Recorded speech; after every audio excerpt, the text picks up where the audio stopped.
खान साहब, एक तो आपने बताया कि हम उनको भी मॉनिटर कर रहे हैं, आप लोगों को भी मॉनिटर कर रहे हैं, और आप आज बड़े जज्बाती है, तो इससे तो ये अंदाज़ा हो रहा है कि दाल में कुछ काला है। नंबर एक। दूसरा, आपने कहा कि कारकुनों को तो नजीउल्लाह खटक, हामिदुल हक उनसे टिकट लेकर वापस ले लिए और एक ही खानदान को 3 टिकट दे दिए। लियाकत तरकई साहब, फैसल सलीम साहब और जीशान साहब ये आपस में रिश्तेदार है, और लियाकत साहब तो सेनेटर रहे हैं, उनकी ज़रा कारकर्दगी भी बताएं, और ये एक खानदान पर ये इतनी मेहरबानी। और ये है कि तीनों का ताल्लुक मर्दान से है। वो मलकन डिवीजन सदरन डिस्ट्रिक्ट से भी आवाज़ें उठ रही है। फैसल जावेद साहब और कमरान साहब, बिल्कुल आप वर्कर क्लास से हैं, लेकिन ये जो ज्यादती हुई है न्यूट्रल अंदाज में मैं कहूँगा कि पीटीआई का आम वर्कर भी ये सोचता है, ये कहता है। इस हवाले से देखें, एक तो बड़ा एक उसूली बात मैं कर रहा हूँ कि एक बतौर कारकुन तहरीक इंसाफ के मेरा जज्बाती होना बनता है, अवाम का जज्बाती होना बनता है, क्योंकि एक सवाल उठता है कि क्यों कोई शख्स 70 करोड़ रुपए 50 करोड़ रुपए सेनेटर बनने के लिए खर्च करेगा। ऐसी कौन सी बात है कि वो सेनेटर बनेगा? 2-3 बड़ी आसान सी बातें कि वो अपने ब्लैक मनी को वाइट करेगा, अपने मनी लॉन्ड्रिंग के पैसे को वो क्लियर करेगा, या अपनी करप्शन के पैसे को वो सेफगार्ड प्रोवाइड करेगा। तो इस पे जज्बाती होना बनता है हर पाकिस्तानी का कि हमारे टैक्स पेयर की मनी गलत लोगों के हाथ में क्यों जाए, क्यों एक तबके को फैसिलिटेट किया जाए। वर्कर्स की बात है, मैं वर्कर हूं, फैसल जावेद साहब वर्कर हैं, मुराद सईद वर्कर है, शिबली फराज एक वर्कर है, फलकनाज चतराली वर्कर है, सानिया निश्तर साहिबा वर्कर हैं। ये हमारी वर्कर क्लास है। फैसल सलीम वर्कर है, मोहसिन अजीज जो है वो 6 साल सेनेटर रह चुका है, आपका एक्सपीरियंस सीनियर पॉलिटिशियन है। तो ये कल्चर होना चाहिए।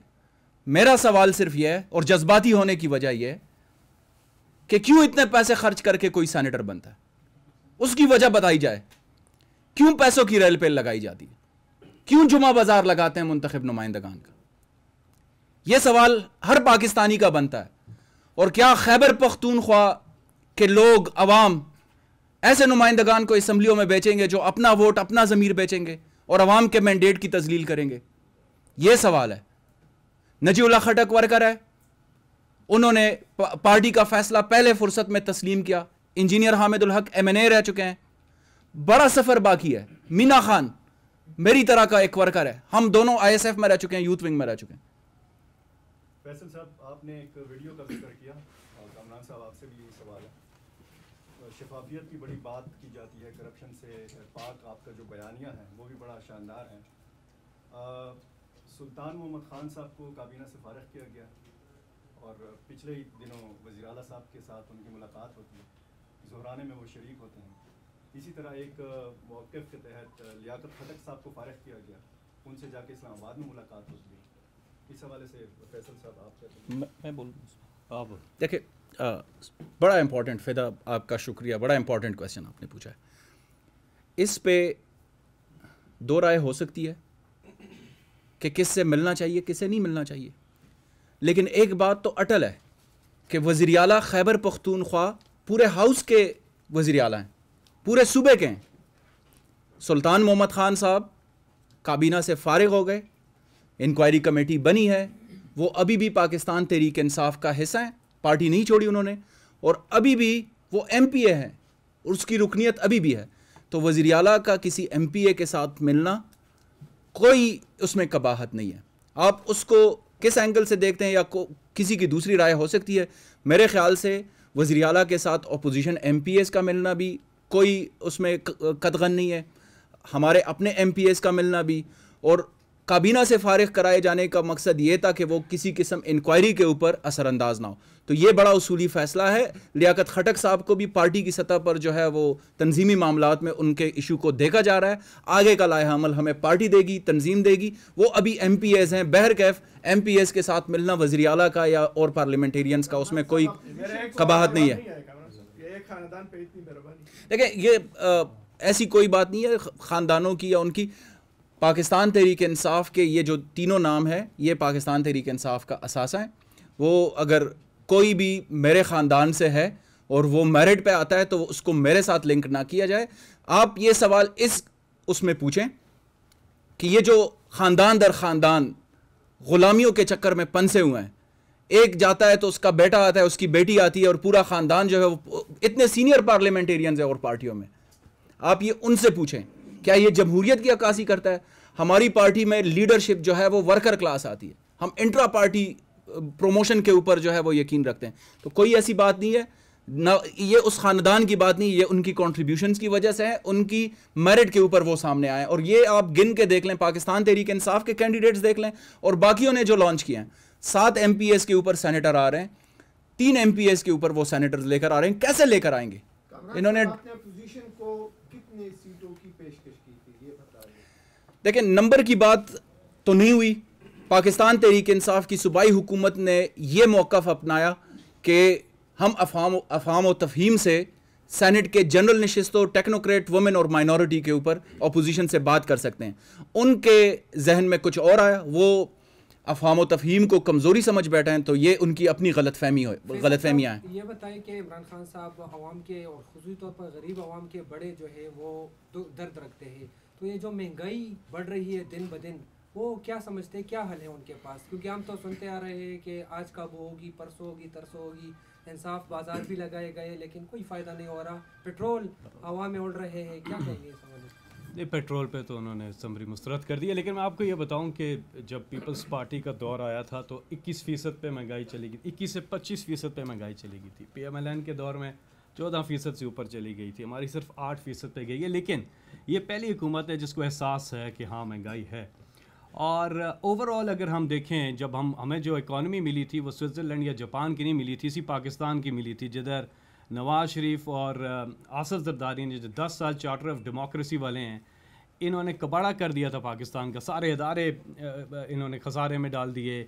इन्होंने जो डॉलर के अंदर आमदनी और ख़र्चों का जो हिसाब था वो 20 अरब डॉलर नुकसान में था पाकिस्तान, जो पिछले लगातार 6-7 महीनों से हम सरप्लस में जा रहे हैं, नफ़े में जा रहे हैं। ओवरऑल हमारी इकॉनमी जो है वो बेहतर तरफ गामज़न है। अब आम आदमी तक उसके असरात जाना शुरू होंगे। ये बात आपने ठीक की है कि आम आदमी तक हमने जितने मेजर्स लिए हैं, ख़ास तौर पे जिस सूबे में हम बैठे खैबर पख्तूनख्वा, यहाँ की 100% पॉपुलेशन के पास अब हेल्थ कवरेज है, यूनिवर्सल हेल्थ कवरेज तो ओबामा भी नहीं दे सका, वो यहाँ पर इमरान खान साहब ने दे दी है कि आम आदमी जब, गरीब आदमी जब उसको इलाज के लिए जाना पड़ता है तो उसके इतने ख़र्चे, जो बच्चियों की शादी के लिए पैसे जमा किए होते हैं वो इलाज पे चले जाते हैं। तो ये बहुत बड़ी एक सहूलत लेकर के आए। 10 लाख रुपया फ़ी ख़ानदान सालाना इलाज के लिए गवर्नमेंट देगी और ये अब पूरे पाकिस्तान में इसको फैलाएंगे।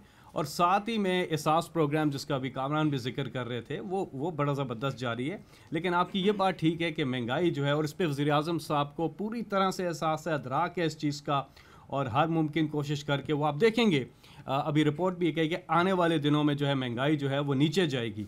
लेकिन ये आप याद रखें, ये मुल्क जिधर था, जिधर नवाज़ शरीफ और आसिफ ज़रदारी इस मुल्क को छोड़ के गए थे, जो कर्ज़ों के दलदल में पाकिस्तान को धकेल दिया, ये कोई आसान बात नहीं थी कि ओवरऑल आप अपने इकनॉमिक इंडिकेटर्स को ठीक करें, जिसकी आज तमाम इंटरनेशनल मालियाती इदारे उसकी तारीफ़ कर रहे हैं। आप ऊपर से ठीक करते हैं, फिर नीचे उसके असरात जाते हैं, तो आने वाले दिनों में आप देखेंगे कि महंगाई में कमी आएगी। कामरान साहब 18 घंटे काम करते हैं, आप कितने घंटे काम करते हैं, ये थोड़ा सा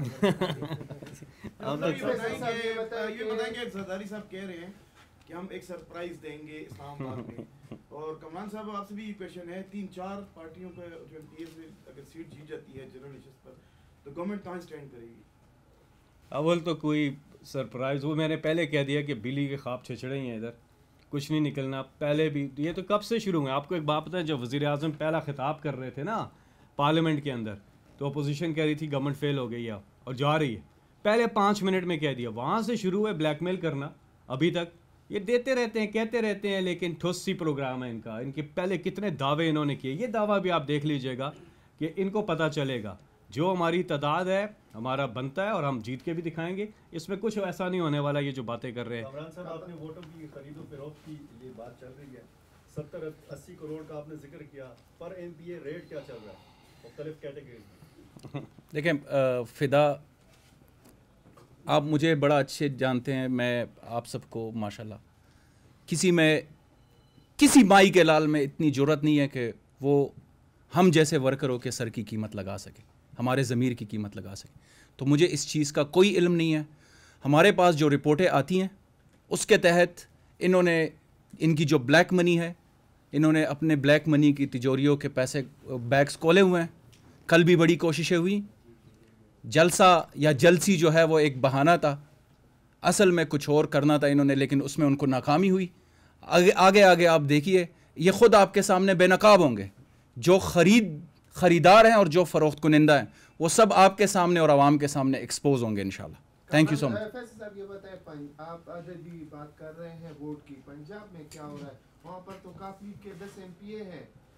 ये पंजाब में जो सेनेट के इंतखाबात हुए हैं उस वक्त तो पूरा मुल्क जो है वो सवाल उठा रहा है। आप किस तरह कह सकते हैं कि ये अफवाह तफहीम की फिजा हुई है? चौधरी परवेज इलाही का नाम सामने आ रहा है, यहाँ तक कि जो शहबाज शरीफ के अफजल है उनकी रिहाई को भी इससे जोड़ा जा रहा है, और ये पूरी दुनिया कह रही है। आप किस तरह इसको अफवाह तफहीम कर रहे हैं? नहीं, हरगिज़ नहीं, क्योंकि क्यू लीग तो हमारी इत्तेहादी है ना। तो जो तनासब बनता था और जो है, मतलब ये आइन में है, जो तनासब बनता है उसी हिसाब से रिप्रेजेंटेशन होती है सेनेट के अंदर। तो वही हुआ है। मैं तो समझता हूँ ये तो बाकी सूबों में भी इस तरह ही होना चाहिए, बाकी जगहों पे भी ऐसा ही होना चाहिए। जो true spirit of senate election है वो है ही इसी के अंदर है कि मुनासिब जो तनासब है उसकी रिप्रेजेंटेशन हो इन दी अपर हाउस। यानी जो कम सीटों वाले हैं पीटीआई से इत्तेहाद जो करें तो वो ठीक है, नहीं, लेकिन इत्तेहाद में तो यही होता है ना, आप इत्तेहाद करते हैं तो इत्तेहाद में तो आपकी और आपकी है भी मखलूत हुकूमत, तो आप तो इत्तेहाद तो इसको, ये तो अच्छी बात है, इसमें तो कोई ऐसी गलत बात थैंक यू नहीं सो है। मच। बहुत बहुत शुक्रिया जी।